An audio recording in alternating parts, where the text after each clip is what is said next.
பாரம்பரியமா அல்லது தேவனுடைய வார்த்தையா?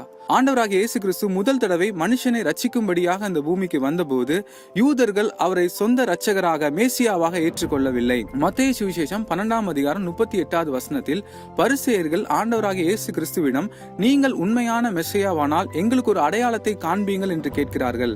அதற்கு ஆண்டவராக இயேசு கிறிஸ்து, பொல்லாத விபச்சார சந்ததியார் அடையாளத்தை கேட்கிறார்கள், ஆனாலும் யோனா தீர்க்கதரிசியின் அடையாளமே அன்றி வேறொன்றும் கொடுக்கப்படாது என்று சொல்லி, யோனா தீர்க்கதரிசி மீனின் வயிற்றில் 3 பகல் 3 இரவு இருந்தது போல ஆண்டவராகிய இயேசு கிறிஸ்துவும் 3 பகல் 3 இரவு பாதாளத்தில் இருப்பார் என்றார். கிறிஸ்துவர்களாகிய நமக்கு நன்கு தெரிந்த ஒரு காரியம் என்னவென்றால், வேத வாக்கியத்தில் குறிப்பிடப்பட்டுள்ள ஒரு தீர்க்க தரிசனம் ஆகிலும் நிறைவேறாமல் போகவில்லை. இன்று ரோமானியர்களால் கர்த்தருடைய வார்த்தையானது குளறுபடி செய்யப்பட்டுள்ளது.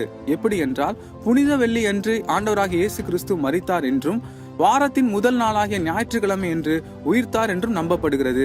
ஆண்டவராகிய இயேசு கிறிஸ்து சொன்ன வேத வாக்கியத்தின்படி 3 பகல் 3 இரவு நிறைவேறவில்லை.